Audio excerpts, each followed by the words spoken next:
कहते हैं शिक्षा कल्पो व्याकरणम निरुक्तम छंदसम ज्योतिषम इति।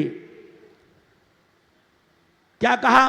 व्याकरण, छंद, ज्योतिष, निरुक्त और व्याकरण ये सभी क्या हैं? वेदांग हैं। इनके जानने वाले भी अपरा विद्या के अंतर्गत है। जो पढ़ने लिखने की जितनी विद्याएं हैं वह अपरा विद्या के अंतर्गत है। अपरा विद्या के द्वारा हमें समाज में सम्मान मिल सकता है, हम विद्वान कहला सकते हैं, हमें धन मिल सकता है, ईश्वर मिल सकता है। लेकिन परमात्मा की प्राप्ति अपरा विद्या के द्वारा नहीं होती है, ऐसा अंगिरा शौनक से कहते हैं। फिर वह कहते हैं इस विद्या के अंतर भी एक विद्या है, आत परा यजातरक्षरम अधिगम्यते। उस अपरा विद्या के बाद भी एक विद्या है जिसे परा विद्या कहा। परा विद्या प्राण की विद्या है, अध्यात्म विद्या है, वह सभी विद्याओं का राजा है। उसके द्वारा वह अविनाशी ब्रह्म जाना जाता है। और तब अंगिरा कहते हैं शौनक से, उस ब्रह्म को जानने के लिए कहाँ जाना होगा? हमें श्रोत्रिय ब्रह्मनिष्ठ के पास जाना पड़ेगा। जो श्रोत्रिय ब्रह्मनिष्ठ हैं, आज मल्लेश्वर बनाए जाते हैं, अखाड़ों में महामल्लेश्वर बनाए जाते हैं, उन्हें एक उपाधि दी जाती है। लेकिन जो श्रोत्रिय ब्रह्मनिष्ठ है, ब्रह्मनिष्ठ का मतलब जो श्रुति में ब्रह्म की चर्चा की गई है, उस ब्रह्म को जानकर उस ब्रह्म में जो स्थित रहने वाला महापुरुष है, जो सद्गुरु है, वही श्रोत्रिय ब्रह्मनिष्ठ है। और उस श्रोत्रिय ब्रह्मनिष्ठ की शरण में जाकर हमें उस परमात्मा को जानना चाहिए। शंकराचार्य कहते हैं अतो विचारो कर्तव्यो।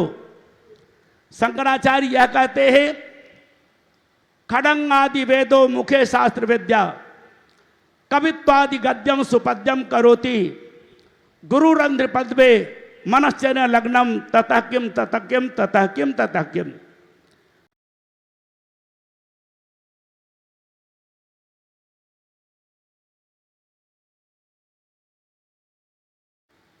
चारों वेदों का अध्ययन कर लिया, खड़ वेदांग का अध्ययन कर लिया, सारे शास्त्र मुखाग्र हो गए, कंठाग्र हो गए, लेकिन सब कुछ पढ़ने के बाद भी गुरु महाराज के चरणों में अनुरक्ति नहीं हुई, तो उससे क्या हुआ?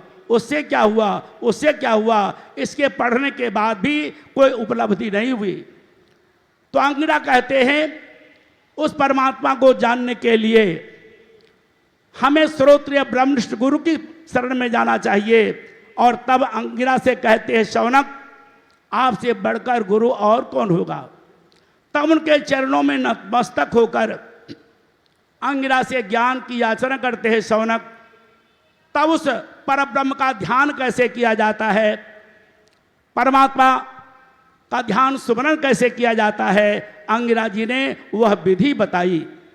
तो हमेशा ज्ञान कहाँ मिलता है? जो ज्ञानी गुरु है, और ज्ञानी गुरु जो वर्तमान में है उसके द्वारा ज्ञान मिलता है।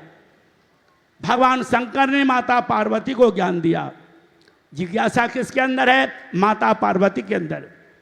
पार्वती माता भी जीवित है, जिज्ञासा हमेशा जीवित मनुष्य के अंदर होती है।